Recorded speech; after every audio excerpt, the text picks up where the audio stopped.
নমস্কাৰ সকলোকে high school math and ছায়েন্সলৈ স্বাগতম জনাইছোঁ।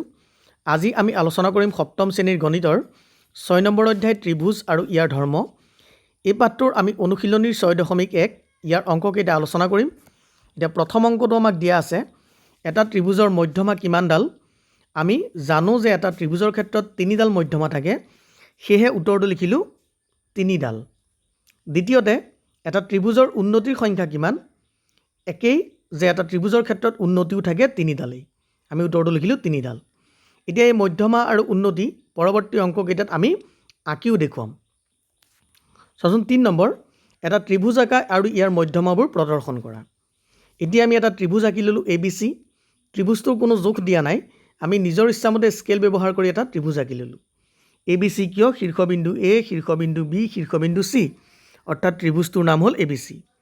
এতিয়া AB বাহু মানে ক'ৰ, ইয়াৰ পৰা আমি বাহিৰত দেখুৱালোঁ, ইয়াৰ পৰা ইয়ালৈকে AB বাহু হয়।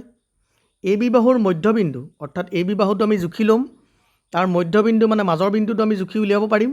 মধ্যবিন্দুত আমি নাম দিলোঁ F, মানে কি F বিন্দুটোৱে AB বাহুটোক সমানে দুভাগ কৰিছে, এভাগত আছে AF, আন ভাগত আছে BF। এতিয়া সেই মধ্যবিন্দু F তাক আমি সংযোগ কৰিছোঁ কাৰ লগত, বিপৰীত শীৰ্ষবিন্দুৰ লগত। তেতিয়াহ'লে F আৰু C অৰ্থাৎ মধ্যবিন্দুৰ লগত বিপৰীত শীৰ্ষবিন্দু সংযোগ কৰাৰ পিছত আমি এডাল ৰেখাখণ্ড পালোঁ FC বা CF। এই CF ডালেই হ'ব ত্ৰিভুজটোৰ কাৰণে এডাল মধ্যমা। দ্বিতীয়টো বাহু চাওঁ। দ্বিতীয়টো বাহু আমি কোনটো ল'লোঁ, BC। এই Bৰ পৰা ইয়াৰ পৰা Bৰ পৰা C লৈকে BC বাহুৰ মধ্যবিন্দু D, আমি মধ্যবিন্দুটো জুখি উলিয়াব পাৰিম, মধ্যবিন্দু হ'ল D। এতিয়া ডিটো আমি কাৰ লগত সংযোগ কৰিছোঁ, বিপৰীত শীৰ্ষবিন্দু, কাৰ লগত, A লগত। তেতিয়াহ'লে AD বা DA, তোমালোকে AD বুলি ক'লেও হ'ব, DA বুলি ক'লেও হ'ব, এই AD ডাল হ'ব ত্ৰিভুজটোৰ আন এডাল মধ্যমা। আকৌ আমি 3 নম্বৰ বাহুটো চাওঁ AC। ইয়াৰ পৰা ইয়ালৈকে AC বাহুৰ মধ্যবিন্দু E, ইটো আমি কাৰ লগত সংযোগ কৰিছোঁ, বিপৰীত শীৰ্ষবিন্দু Bৰ লগত। তেতিয়াহ'লে BE ডালো হ'ব এডাল মধ্যমা। এতিয়া ত্ৰিভুজৰ ক্ষেত্ৰত কেনেদৰে তিনিডাল মধ্যমা আঁকে আমি শিকিলোঁ। আকৌ এবাৰ কৈছোঁ, কোনো এটা ত্ৰিভুজৰ যিকোনো এটা বাহু ল'বা, তাৰ মধ্যবিন্দু ল'বা, মধ্যবিন্দুটো বিপৰীত শীৰ্ষবিন্দুৰ লগত লগ লগাবা, এডাল মধ্যমা পাম। তেনেদৰে বাকীকেইটা বাহুৰ ক্ষেত্ৰতো ব্যৱহাৰ কৰি আমি তিনিডাল মধ্যমা আঁকিব পাৰিম। এতিয়া আমি উন্নতি চাওঁ। 4 নম্বৰ প্ৰশ্ন, এটা ত্ৰিভুজ আঁকা আৰু ইয়াৰ উন্নতিবোৰ প্ৰদৰ্শন কৰা। এতিয়া আমি ত্ৰিভুজটো আঁকিলোঁ, ত্ৰিভুজটো PQR। এতিয়া প্ৰথম মন কৰা যে PQ বাহু, এই PQ বাহুত আমি ইউ বিন্দুটো কেনেদৰে পাইছোঁ, যে এই PQ বাহুৰ আমি এনেদৰে যদি দেখুৱাওঁ, PQ বাহুৰ পৰা R বিন্দুৰ পৰা দেখিছেনে, R শীৰ্ষবিন্দুৰ পৰা আমি 90 ডিগ্ৰীকৈ টানিছোঁ এডাল। এই চিনটোৱে বুজাইছে 90 ডিগ্ৰী, দেখিছেনে। এই 90 ডিগ্ৰীকৈ টানোতে ক'ত কাটিছে, ইউ বিন্দুত লগ লাগিছে, অৰ্থাৎ RU ডাল হ'ব ত্ৰিভুজটোৰ কাৰণে এডাল উন্নতি। এতিয়া উন্নতি মানে কি, যে কোনো এটা ত্ৰিভুজৰ এটা বাহুৰ বিপৰীত শীৰ্ষবিন্দুৰ পৰা 90 ডিগ্ৰীকৈ বা লম্বভাৱে টনা ৰেখাখণ্ডডালেই হ'ব ত্ৰিভুজটোৰ কাৰণে উন্নতি। তেতিয়াহ'লে ইয়াত এডাল উন্নতি হ'ল RU। আকৌ চোৱা QR বাহুটো, এইটো নহয়নে QR বাহু, QR বাহুটোৰ বিপৰীত শীৰ্ষবিন্দু Pৰ পৰা এটা লম্ব টানিলোঁ, এই চিনডালে বুজাইছে লম্ব বা 90 ডিগ্ৰী, PS, এই PS ডাল হ'ব এডাল উন্নতি। একেদৰে PR বাহুটোৰ কাৰণে Q শীৰ্ষবিন্দুৰ পৰা 90 ডিগ্ৰী বা লম্বকৈ এডাল টানিলোঁ, যিডাল হ'ল QT, এই QT ডাল হ'ল ত্ৰিভুজটোৰ কাৰণে এডাল উন্নতি। এতিয়া আমি দেখা পালোঁ ত্ৰিভুজটোৰ তিনিডাল উন্নতি আৰু এটা বিন্দুতে কাটিছে, চোৱা এইখিনিয়ে কাটিছে তিনিওডালে। এতিয়া আমি 90 ডিগ্ৰীকৈ কেনেকৈ টানিছিলোঁ, কোণমান যন্ত্ৰ ব্যৱহাৰ কৰি। এতিয়া পৰৱৰ্তী পৰ্যায়ত তোমালোকে কম্পাছৰ সহায়তো এনেদৰে লম্ব আঁকিবলৈ শিকিবা। তেতিয়াহ'লে আমি গম পালোঁ যে উন্নতি কি হয়, যে কোনো এটা বাহুৰ বিপৰীত শীৰ্ষবিন্দুৰ পৰা লম্বভাৱে টনা ৰেখাখণ্ডই হ'ল সেই ত্ৰিভুজটোৰ একোডাল উন্নতি। আৰু এটা ত্ৰিভুজত তিনিডাল উন্নতি থাকে। এই চিনডালে বুজাইছে 90 ডিগ্ৰী, তোমালোকে জানা, এই চিনডাল দিলে আমি গম পাম যে সেইডাল কি হৈ আছে, ত্ৰিভুজটোৰ বাহুটোৰ ক্ষেত্ৰত উন্নতি হৈ আছে।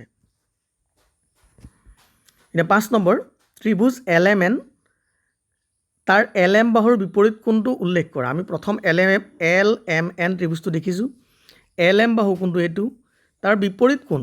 এতিয়া মন কৰাচোন, বিপৰীত কোণ মানে কোনটো হ'ব, লগতে লাগি থকা দুটা বাদ দিম, লগতে লাগি থকা দুটাক কি বুলি কয় সন্নিহিত কোণ বিপৰীত কোণ মানে সন্মুখত থকাটো কি এন সেয়েহে আমি লিখিলোঁ কোণ এন বা তোমালোকে ইয়াক এনেদৰেও লিখিব পাৰা এল এন এম মানে কি যিটো কোণ বুজাইছোঁ তাক আমি ভিতৰত সোমোৱাই লিখিছোঁ এল মাজত এন এইটো দেখিছেনে মাজত সোমোৱাই লিখে বা তোমালোকে এম এন এল এনেকৈ লিখিলেও হ'ব এটাই মন কৰিবা যিটো কোণ বুজাম তাক আমি মাজত দেখুৱাম বা আমি অকল এন বুলি লিখিলেও হ'ব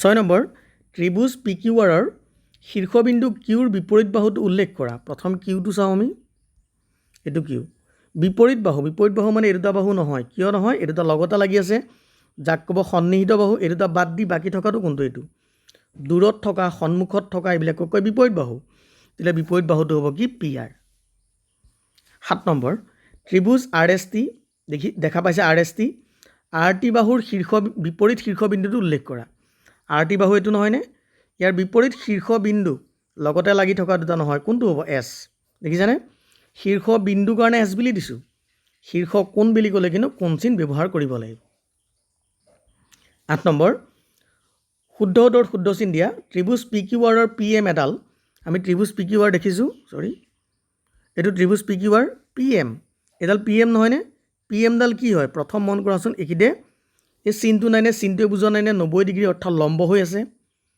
অৰ্থাৎ যদি লম্ব হৈ থাকে তাক কি বুলি কয় উন্নতি বুলি কয় আমি বিচাৰি চাওঁ উন্নতি শব্দটো এইটো হয়নে উন্নতি তেতিয়াহ'লে ত্ৰিভুজ পি কিউ আৰৰ কাৰণে পি এম এডাল উন্নতি আৰু কি দিছে চাওঁচোন মধ্যমা ই নহয় কাৰণ মধ্যমা হ'লে মধ্যবিন্দু হ'ব লাগিব জোখ দিব লাগিব আমাক কিউ আৰৰ সমদ্বিখণ্ডক মধ্যমা মানে সমদ্বিখণ্ডক নহয় ত্ৰিভুজ পি কিউ আৰৰ বাহু এইটোও নহয় তেতিয়াহ'লে শুদ্ধ উত্তৰটো হ'ব ত্ৰিভুজ পি কিউ আৰৰ কাৰণে পি এমডাল এডাল উন্নতি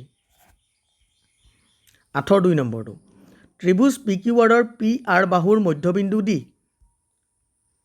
এই পি কিউ আৰ ত্ৰিভুজ দেখিছোঁ এই পি আৰ বাহুৰ মধ্যবিন্দু মানে সমানে দুভাগ কৰিছে ডি বিন্দুটোৱে তেতিয়াহ'লে পি ডি এডাল আমি কি বুলি পাইছিলোঁ কোনো এটা ত্ৰিভুজৰ এটা বাহুৰ মধ্যবিন্দু সংযোগকাৰী ৰেখাখন মধ্যবিন্দুৰ লগত শীৰ্ষবিন্দু সংযোগকাৰী ৰেখাখণ্ডক কয় কি বুলি মধ্যমা বুলি তেতিয়াহ'লে আমি চাওঁ মধ্যমা শব্দটো আছেনে ক'ৰবাত আছে এইটো মধ্যমা আমি বাকীকেইটাও চাওঁচোন কিউ আৰৰ লম্ব সমদ্বিখণ্ডক কিউ আৰ লম্ব সমদ্বিখণ্ডক লম্ব শব্দটোৱে 90 ডিগ্ৰী বুজাইছে ইয়াত যিহেতু 90 ডিগ্ৰী চিনডাল নহয় নাই সেইটো কাৰণে এইটো নহয় লম্ব সমদ্বিখণ্ডক অৰ্থাৎ লম্ব নহ'লে উন্নতিও নহয় কিউ আৰৰ বাহু এইটোও নহয় তেতিয়াহ'লে আমি ক'ম ত্ৰিভুজ পি কিউ আৰৰ মধ্যবিন্দু যদি ডি হয় তেতিয়াহ'লে পি ডিডাল হ'ব ত্ৰিভুজটোৰ ক্ষেত্ৰত এডাল মধ্যমা তেতিয়াহ'লে মই যিকেইটা অংক আলোচনা কৰিলোঁ আশা কৰিলোঁ তোমালোকে বুজি পাইছা পৰৱৰ্তী ভিডিঅ'ত আমি অনুশীলনী 6.2 অংককেইটা আলোচনা কৰিম ধন্যবাদ